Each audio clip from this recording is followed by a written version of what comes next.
Hey everybody, welcome back to the channel and welcome back to this Extreme Warfare Revenge series. My name is Andy, the Uncommentator. This is episode number 22 of this series where I'm booking a year's worth of shows for Control Your Narrative.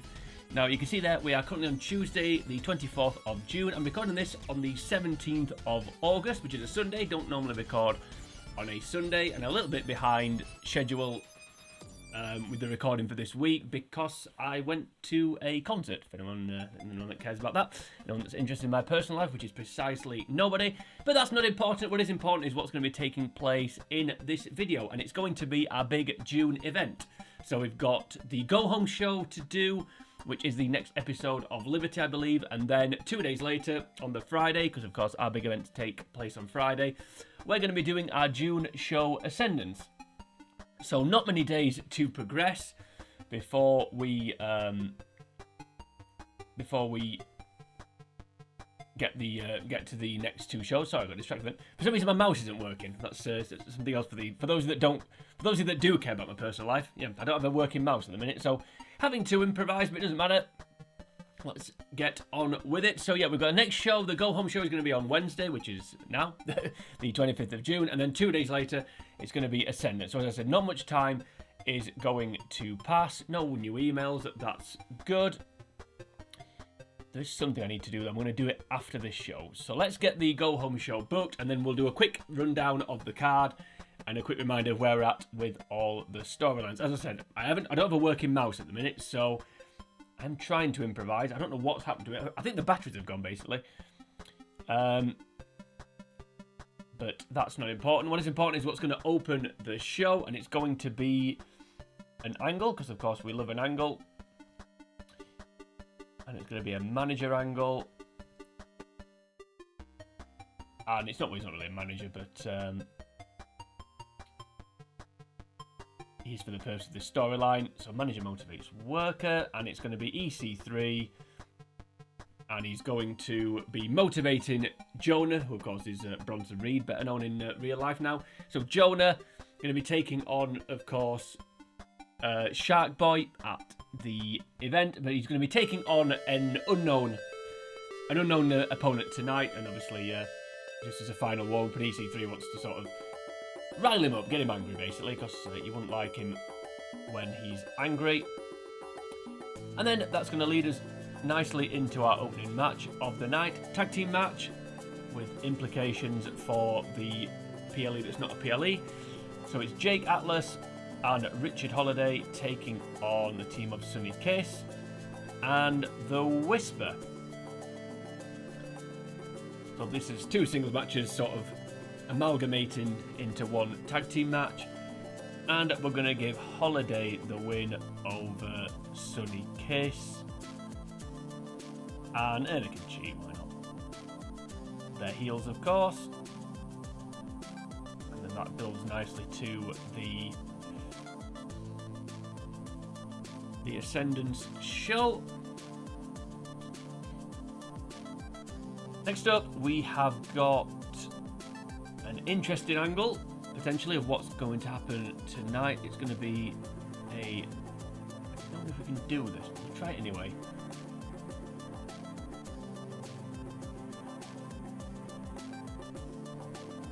I don't think we can do this. No, we'll do that one.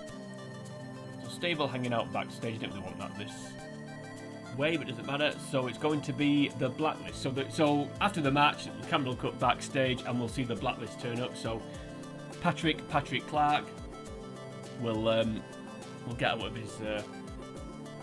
his matte black limo, and then obviously flanked by Mandy and Mina Shirakawa, but still no sign of Chris Dickinson, who they of course have kidnapped. So they don't normally make in-person appearances, but they're going to do it here. So you're kind of telling you that there's going to be some chaos. And speaking of chaos, that's what's going to be happening in this next angle. Yeah, so I wanted to do like arriving or limo arrival for like the stable, but rather than just the singles work. But we'll do it for the stable. Right, worker attacked. Who did it? It's not going to be Jade Cargill laid on a limousine. It's going to be Adam Scher. So who has attacked Adam Scher? So as the Blacklist are maybe walking through the building, and you can maybe hear a clattering off camera. The camera will pan across, and Adam Scher will be laid out, and then Patrick Clark can make some kind of comment like, "Oh well, that's something we can't be blamed for," or I don't know. You could say timber or something moderately amusing. Moving on from that, we're going to then go to an interview, and it's going to be not with Mac 10, but with Maki Ito, and she is going to hype up her match with Hikaru Shida, which is coming up. Then we're finally going to have a match, and it's going to be the mystery opponent for Jonah is going to be revealed.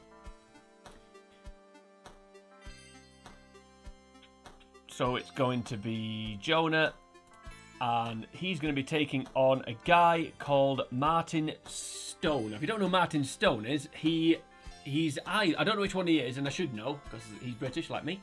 And he's either Oney Lorcan or Danny Burch. I can't remember. So for those of you that don't remember, they were in NXT briefly, and they had a great match with the Undisputed Era at a takeover. That's as much as I can remember. Actually, in fact, fun fact, more personal life information. I've actually seen Martin Stone wrestle in real life at a 1PW event. If anyone remembers 1PW, I think he lost to.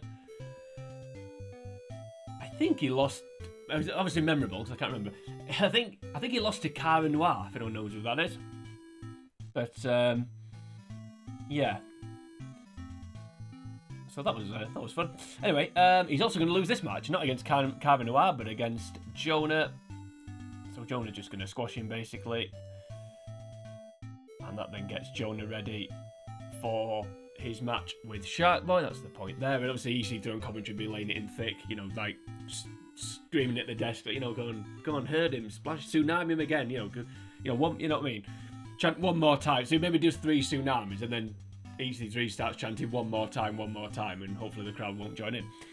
But hey, you get the idea.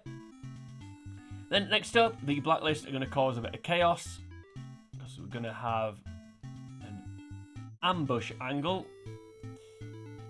and it's going to be a distraction and henchman attack. Well, they're not really henchmen.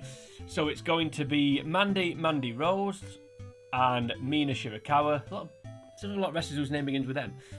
And they're going to beat up Told Yuki, and it's going to be Patrick Clark is going to be the distraction. So you'll see Patrick Clark walking backstage. Yuki, he'll go up to Yuki and sort of pretend that he wants her to join, and he wants her to join him, and one thing or another. And then Yuki starts getting annoyed, and maybe does that thing where she starts like sort of hit him in his chest, but obviously he no-sells it, and then he can say like, "Oh, where, I want my friend back. Where's Mina? Where's, what have you done to Chris Dickinson? And I hate what you're doing to Mina. I'm gonna get her back, and it's the last thing I do. Oh, really? Oh, really? Are you?" And then she starts hitting him, and he'll say something like, "Well, I'd never hurt a woman, but I know some people who will." And then he steps back, and Mina and Mandy start attacking her basically. So again, building up to the PLE that's not a PLE. I will run down the card in full after this event, after this go-home show. Then we've got a match made out of spite, which would have been advertised earlier with a graphic. It's going to be a cage match. Yes, a cage match on Free TV. It's going to be Shark Boy against the Super Atomic... Atomic Super Thunder Frog. So the EC3's made this match. Of course, Shark Boy and Atomic Super Thunder Frog have been teaming up, and now he's forcing them to face each other. But he's doing it in the pretense of to say, "Well, you've got a cage match coming up, Shark Boy. So why don't you have a practice cage match? I'm doing you a favour, even though it's against a friend." So he doesn't really want to go through with it, but of course he does, and he wins. And that is to build up to the future match. Now, of course, because they're both baby faces, we'll get a poor crowd reaction for that, but hey ho. Such is life. Then Adam Scher makes a miraculous recovery to do this interview. So it's Adam Scher and Grizzly Redwood.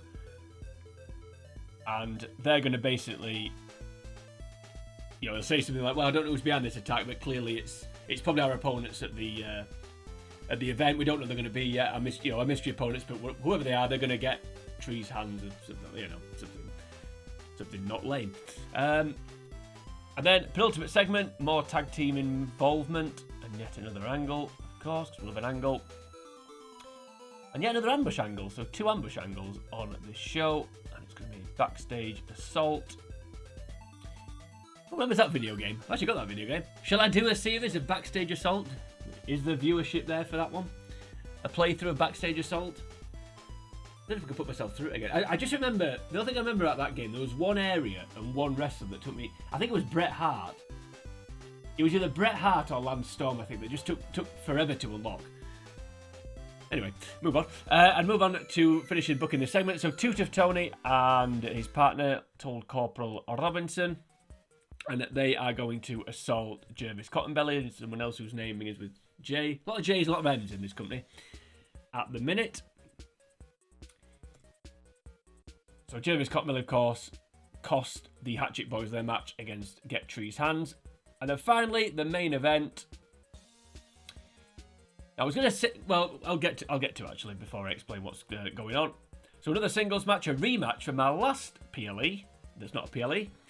So say his name and he appears. He's taking on David Finlay. And this time David Finlay is going to win. Of course, he lost at the PLE.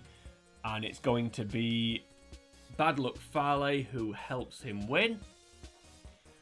But then, in the aftermath, there's going to be a... Now, I was going to save this for the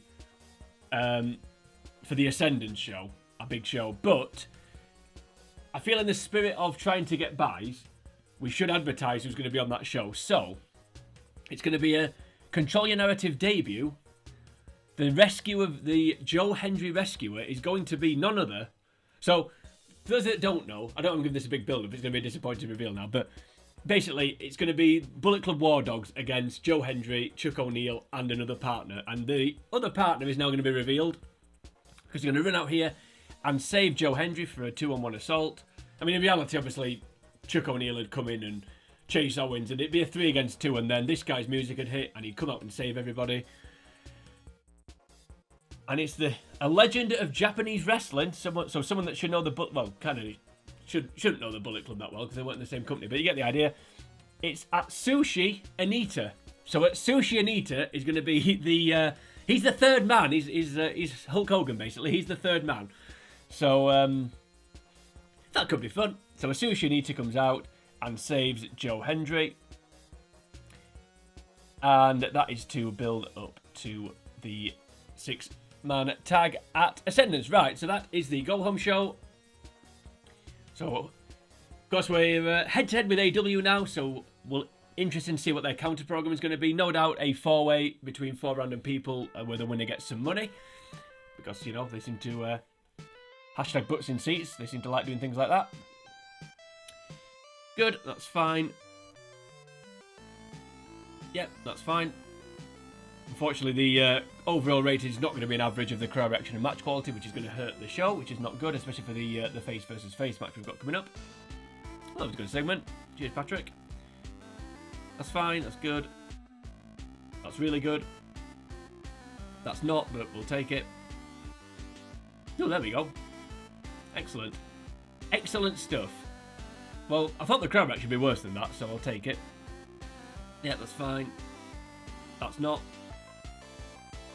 And a reasonable main event. Yeah, Sushi Onita's gimmick was none. He didn't have a gimmick, so I gave him Extremist. Given what his the style of matches become famous for in his career. I thought Extremist seemed like a good fit.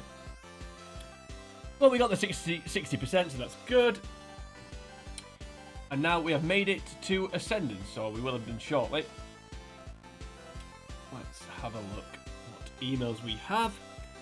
We're at 1.0, 493 people, so still not got 200 people, which is a shame. And that email just ruined a surprise, so that's really annoying. In fact, that's more than really annoying. That's actually really, that's really made me internally quite angry, actually.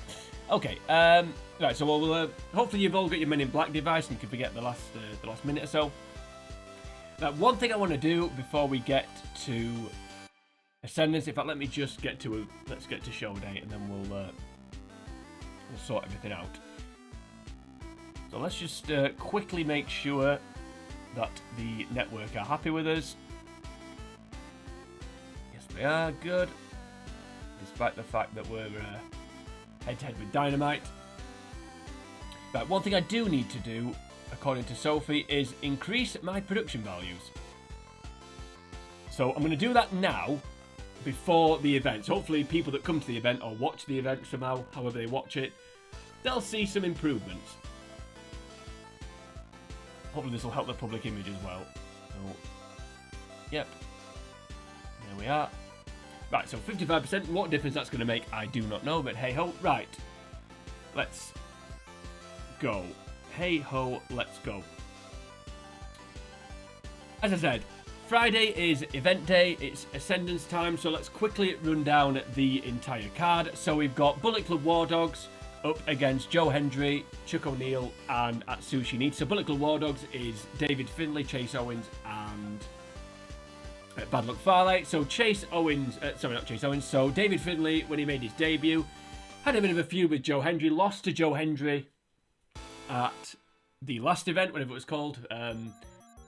War Without Peace or whatever it was called, and then Chase Owens got in his ear, basically said, you know, come on, let's reform Bullet Club. They reformed Bullet Club, called it War Dogs because I can't call it Bullet Club on here, and then Chuck O'Neill decided to help Joe Hendry in his fight against Bullet Club War Dogs. They then brought in Bad Luck Fale to keep the numbers game in their advantage, and then for this 6-person tag, Joe Hendry reveals that what I was going to do is to have Anita's debut at the event, where it basically would have been like O'Neill and Hendry come out, Hendry gets on the microphone and talks about, oh, we've got a Japanese legend, and, you know, Wild Thing comes out to Anita, Wild Thing hits and out he comes with his leather jacket on, and you get the idea. But we did the reveal early, so that's that particular match. We then got Shark Boy versus Jonah in a cage, so of course EC3 determined to make Shark Boy's life a misery, so Jonah's kind of his high and heavy, if you like. We've got Makito versus Hikaru Shida, so that's basically the same Makito feud that it always is. She likes to sing, her opponent says she can't sing. They has fight, etc, etc. We've got Get Tree's Hands up against a mystery tag team, which may not be much of a mystery anymore. We've got Mina Shirakawa up against her ex tag team partner and friend, Yuki. Can't pronounce his surname. But basically, the storyline there is, of course, Mina has been brainwashed by the Blacklist, and Yuki wants to save her, but Mina's having none of it because she's been brainwashed. So they're now going to have a match. We've got Jake Atlas versus Sonny Kiss, because Sonny Kiss doesn't like how Jake Atlas represents his community. And then we've also got The Whisper up against Richard Holiday, who recently debuted. So the Richard Holiday basically saying The Whisper's not this guy you think he is. You know, he grew up on the same neighbourhood as me. We're both rich. We're both from privileged backgrounds, but he pretends he isn't. Blah, blah, blah, blah. And he's trying to sort of expose The Whisper as a fraud. So that's the show. Sounds great, doesn't it? But let's see if it is great in practice when we actually book the thing with our 55% production rating. Shall we have a special? Shall we have a well-known band? Shall we have the event logo on the ring apron, which will cost $30,000, or should we not have anything? Correct, we'll not have anything. Right, so pre-show, just to hype up the... It's not actually going to be the main event, bit of a spoiler, but just to hype up one of the matches.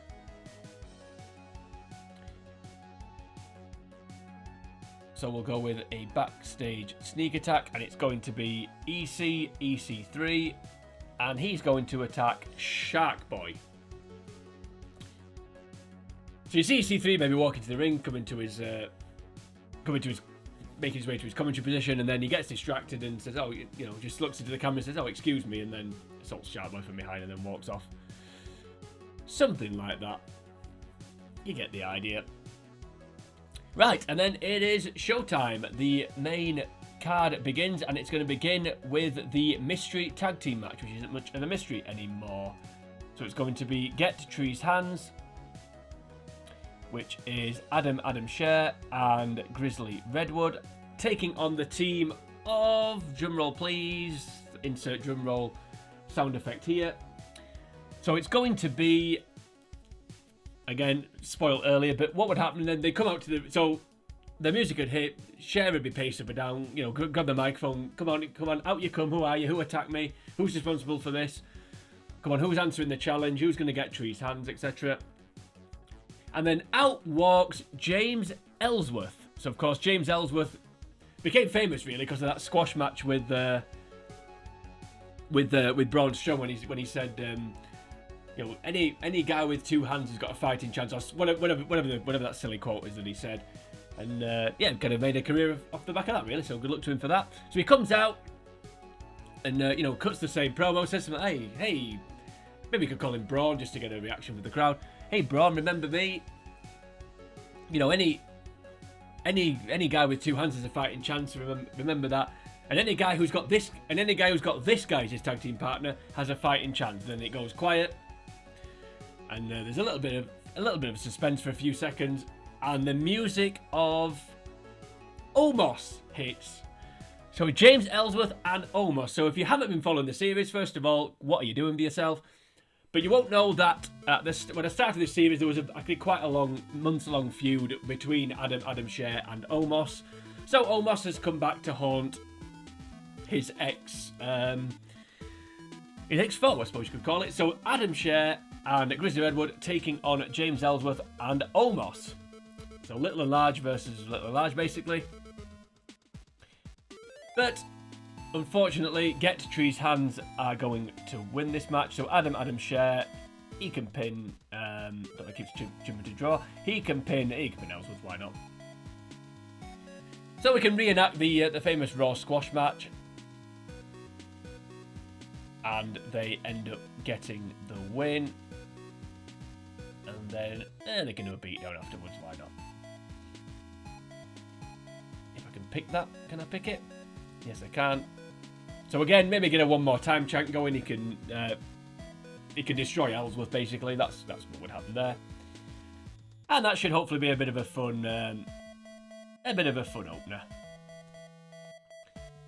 bit of a comedy match, bit of a fun opener, and a nice way to kick things off before we get into our first women's match of the night, and probably the weaker one of the two in terms of the in-ring match quality. But that's not what this rivalry is about. So it's Mina Shirakawa taking on Yuki. I mean, I think Kamifuku is probably not that hard to say, but I think the first time I tried to say it, I butchered it. So we're just gonna stick with Yuki, I think. So Yuki and Mina Shirakawa, ex-partners, ex-friends, fighting, squaring off, and Mina is going to win. Because of course she is. No help from Mandy Rose though. She's just going to win on her own.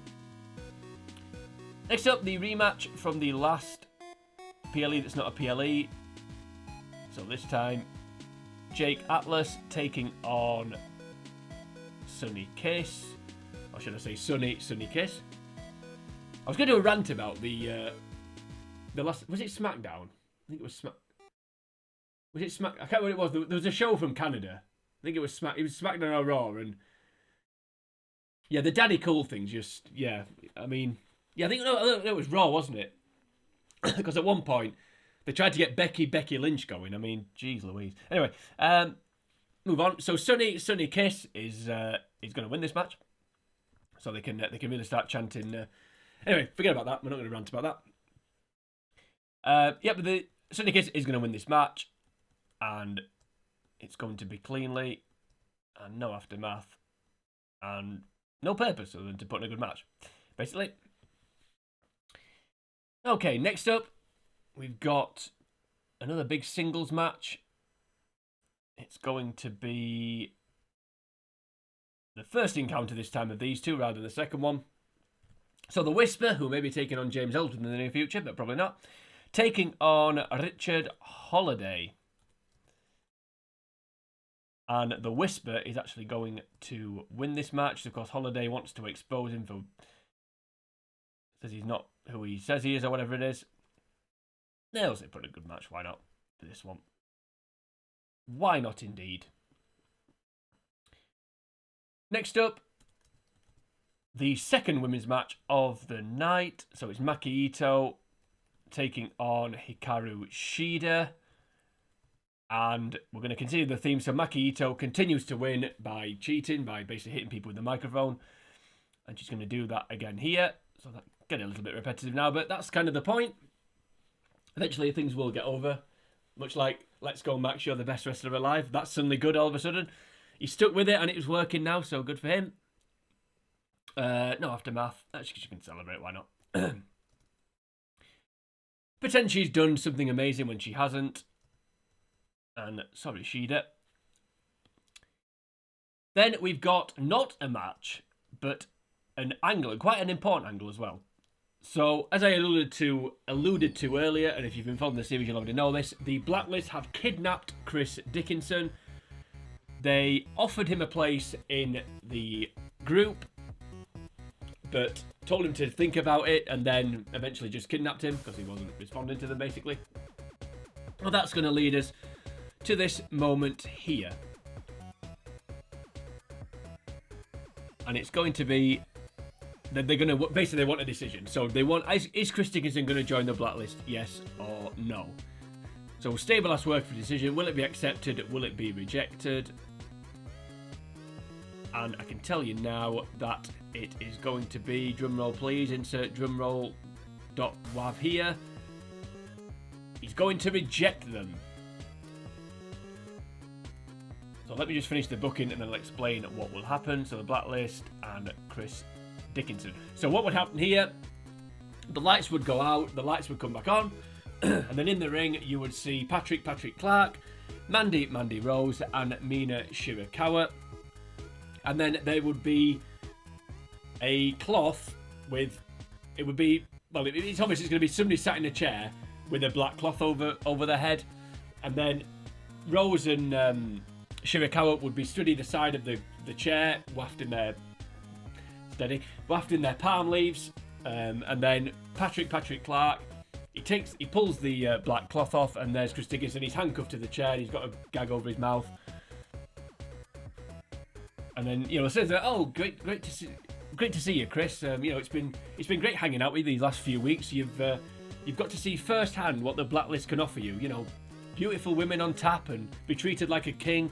And I know you're the same as me. I know you like the same things I do. We're essentially the same people, and together we can right all the wrongs in this industry. Remember, we're not the bad guys here. We can make this industry great again, and like Darren Young. We can make this industry great again, and right all the wrongs. And with you by my side, with us together. Imagine you and me, my charisma and charm and brain, and your power and explosiveness and etc. So what do you say, Chris? Are you going to join? Are you going to join the Blacklist? You've seen what we can offer you. You need to, let's just make it official. And then he puts the mic to his mouth, and then he does that thing. He puts the mic to his mouth and then pulls it away, and keeps laying it on thick. So he does that a few times, and then eventually he keeps the mic in front of his mouth, and Chris Dickinson can do what Christian did to. Or what Christian did to Edge, or Cope, or we'll call him, or what Cody said to The Rock. He'll say that, and then eventually they all attack him basically. So obviously he's handcuffed to the chair, so he can't defend himself, and they lay it in quite thick. Maybe Mandy's there stomping on his toes with her. They take his shoes off, so he's got bare feet, and then Mandy stomps on his bare feet with stilettos while. Patrick Clark sort of lays it in. And then Mina doesn't join in at first, but then Patrick Clark sort of grabs her hair and pulls it quite hard and then says, come on, what are you doing? And eventually she does reluctantly attack him, because obviously I'm trying to keep that thing going of, does Mina actually genuinely like him, or is she trying to seduce? Is the Blacklist trying to use it to seduce him, essentially? So you get the idea, hopefully, after that rather meandering description. That's what would happen there. So a nice feel-good segment for everybody, watching a guy getting stomped with stilettos with his bare feet. Then the semi-main event is going to be the big cage match between Jonah and Sharkboy. So it's Sharkboy versus Jonah, and Jonah is going to win. So Sharkboy fights the good fight, tries his best, but he's no match for Jonah. Of course, he got beaten up earlier, so that's his excuse for losing. But Jonah wins cleanly, and then beats him up after. If I can do that, can I do that one? Yep, Jonah's a beatdown, there we go. So again, EC3 on commentary will be like screaming, you know, after the match is done, Jonah goes to leave, and he's like, what you doing, you know, go and beat him up some more, and he grabs he pushes the referees out the way and closes the cage. As he goes, the cage door's open. The referees open the cage door. Jonah's about to step out. EC3 interjects, shuts the cage, grabs the key off the referees and locks it back up again. And then Jonah then beats him up. That's what happened after the match. Then finally, the main event is our 6-man tag, which if I could book would just be sort of basically an Anarchy in the Arena match would be this if I could book it, but I'm gonna have to just book a 6-person tag. But it is, of course, Bullet Club War Dogs, so Bad Luck Farley, Chase Owens, and David Finlay, and they are taking on the team of Joe Hendry, not Chase Owens, Chuck O'Neill, and Atsushi Onita. So again, you could have the Wild Thing playing while this match is going on. So it's an all-out war, but in the end, the War Dogs get the win and they pin Onita. So he ends up, because he's old, basically he ends up sort of letting them down. Or he goes for one extreme move too many, crashes and burns, and then Finlay just crawls over and puts a hand over him or something. I don't know. He jumps off. He jumps off the top rope. Maybe someone's on a barbed wire exploding table outside or something like that, if such a thing exists. There's a table with explosives on and a barbed wire board underneath. Somebody's laid on it. Farley drags them out of the way. He crashes and burns. The table ends up exploding, and then Finlay just sort of rushes over and puts it. Basically crashes and burns, and that's how they end up losing. So it's a clean win, but it's like a self-inflicted win. So yeah, that would just be an all-out war. Onita, like I said, goes for one big spot too many and ends up costing his team the match. Right, so that is Ascendance. I think that'd be a good show if this was real, but given the fact that the main event is Joe Hendry, Chuck O'Neill, and Atsushi Onita taking on the Bullet Club, pretty obvious this isn't real. So anyway, let's get on with it. Let's see what sort of rating we can get. Good, that's okay. We're hoping a bit better, but doesn't matter. Yeah, James. Oh yeah, so James Ellsworth's gimmick is underdog, which is really normally for a baby. Of course, we're going to get the rubbish average rating, so that's gonna really affect the show, which is really irritating. Actually, I nearly swore then. I'm really annoyed about that, but hey ho. Obviously, increasing the production value has not made any difference. So in fact, it's done the opposite effect. It's made everything worse. Yep. Okay, that was never going to be good. Fair enough. Good match quality. Again, good match quality. That was okay. Hey, there we go. Oh, there we go. They all got over from that. Excellent. That should have been a good segment, though. That's been building for months, so that would have been a good payoff. Sort of. Kind of a payoff. Payoff that's not a payoff. Yeah, that's so. Jonas sucks. I've come to the conclusion. Ever since I signed him, he hasn't had a good match. So, yeah, Jonas not very good, and they have to bear that in mind. And yet the crazy 6-person tag at the end there. Excellent stuff. Okay, so that sucked because of the average rating thing, but hey ho. We'll take it. That would have been good in real life, I'm convinced. Okay, 455 people turned up to watch that, and hopefully they got a good they got their money's worth. They should have done. Yep, you probably should be, mate. You've just main evented. Cheers, buddy. Where's Jerry? We need to pay him the big bucks to tell us these things. Cheers, you. That's why we don't pay the big bucks. Right, so that is the end of that. I just want to check one thing before I end the video.